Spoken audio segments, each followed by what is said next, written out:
36 வருட அனுபவம் 23 கிளைகள் கொண்ட சுற்றுலா நிறுவனம் ஸ்ரீ முருகன் டிராவல் ஏஜென்சி. தொடர்புக்கு srimurugantravel.com. பிரதமர் மோடி நாளை ஸ்ரீரங்கம் வருவதை முன்னிட்டு கொள்ளிடம் ஆற்றங்கரையோரம் ஹெலிபேட் அமைக்கும் பணி இறுதிக்கட்டத்தை எட்டியுள்ளது. இதை பற்றிய விவரங்களை செய்தியாளர் தினேஷ் வழங்க கேட்கலாம். தினேஷ் வணக்கம், முழு விவரங்கள் என்ன? வணக்கம். அயோத்தியில் ராமர் கோவில் கும்பாபிஷேகம் நடைபெறுவதையொட்டி பாரத பிரதமர் நரேந்திர மோடி பல்வேறு முக்கிய கோவில்களில் தரிசனம் மேற்கொள்கிறார். அந்த வகையில் ஸ்ரீரங்கம் அரங்கநாத சுவாமி திருக்கோவிலில் தரிசனம் மேற்கொள்வதற்காக நாளைய தினம் இங்கு வருகை தர உள்ளார்.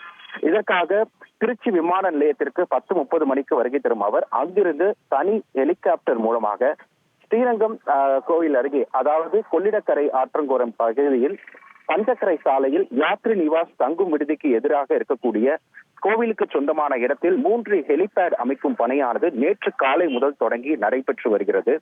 இந்த ஹெலிபேட் தளத்திற்கு வருகை தரும் பிரதமர் இங்கிருந்து சாலை மார்க்கமாக சுமார் 2 கிலோமீட்டர் தூரத்தில் இருக்கக்கூடிய ஸ்ரீரங்கம் அரங்கநாத சுவாமி திருக்கோவிலுக்கு சென்று அங்கு 11 மணியிலிருந்து 12:30 மணி வரை திருக்கோயிலில் இருக்கக்கூடிய முக்கிய சன்னதிகளாக இருக்கக்கூடிய கருடாழ்வார் சன்னதி, மூலியவர் பெரிய பெருமாள் சன்னதி, சக்கராத்தாழ்வார் சன்னதி, தாயார் சன்னதி உள்ளிட்ட மேலும் ராமானுஜர் சன்னதி இதுகளுக்கு சென்று தரிசனம் மேற்கொண்டு விட்டு பின்னர் அங்கிருந்து மீண்டும் இதே ஹெலிபேட் தளத்திற்கு வருகை தந்து இங்கிருந்து ஹெலிகாப்டர் மூலமாக ராமேஸ்வரம் செல்ல உள்ளார்.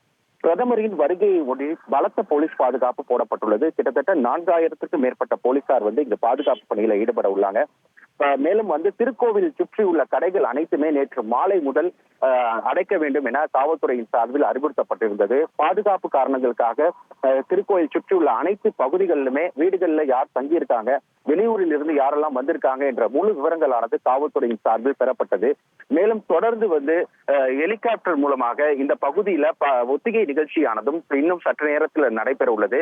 ஏனென்றால் நாளை தினம் காலை பிரதமர் இங்கிருந்து கோவிலுக்கு எப்படி சென்றுவிட்டு மீண்டும் இதே பகுதிக்கு வருவாரோ அதே போன்ற ஒத்திகை நிகழ்ச்சியானது இன்று காலை 10:30 மணிக்கு மேலாக நடைபெற உள்ளது. பிரதமரின் வருகையை ஒட்டி இந்த பகுதி முழுவதும் போக்குவரத்து மாற்றங்களும் செய்யப்பட்டுள்ளது. அதாவது நம்பர் 1 டோல்கேட் வழியாக திருச்சி மாநகருக்குள் பகுதிக்குள் வழியாக செல்லக்கூடிய வாகனங்கள் அனைத்துமே இன்று மாலைக்கு பின் திருச்சி தேசிய நெடுஞ்சாலையை பயன்படுத்தி ஓயமாரி சுடுகாட்டு வழியாக மாநகருக்குள் செல்ல வேண்டும் என அறிவுறுத்தப்பட்டுள்ளது. அதே போன்று ஸ்ரீரங்கம் அரங்கநாத சுவாமி திருக்கோவிலில் பக்தர்களின் தரிசனம் என்று இன்று மாலை 6 மணியிலிருந்து நாளை மதியம் 2 மணி வரை பக்தர்கள் தரிசனத்திற்கு தடை விதிக்கப்பட்டுள்ளது. இது போன்று பிரதமரின் வருகையை ஒட்டி தொடர்ந்து பல்வேறு முன்னேற்பாடுகள் செய்யப்பட்டுள்ளது.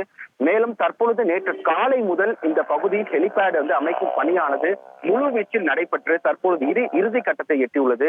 மேலும் பிரதமர் பயணிக்கக்கூடிய அனைத்து சாலைகளும் புதுப்பிக்கும் பணி, மேலும் அந்த திருக்கோயில் சுற்றியுள்ள வளாகங்கள் அனைத்தும் சீரமைப்பு பணிகள் என இரவு பகலாக தொடர்ந்து மாநகராட்சி பணியாளர்கள், நகராட்சித்துறை சார்ந்த பணியாளர்கள் என பல்வேறு துறை சார்ந்த பணியாளர்கள் இந்த பணிகளை ஈடுபட்டு இருக்காங்க.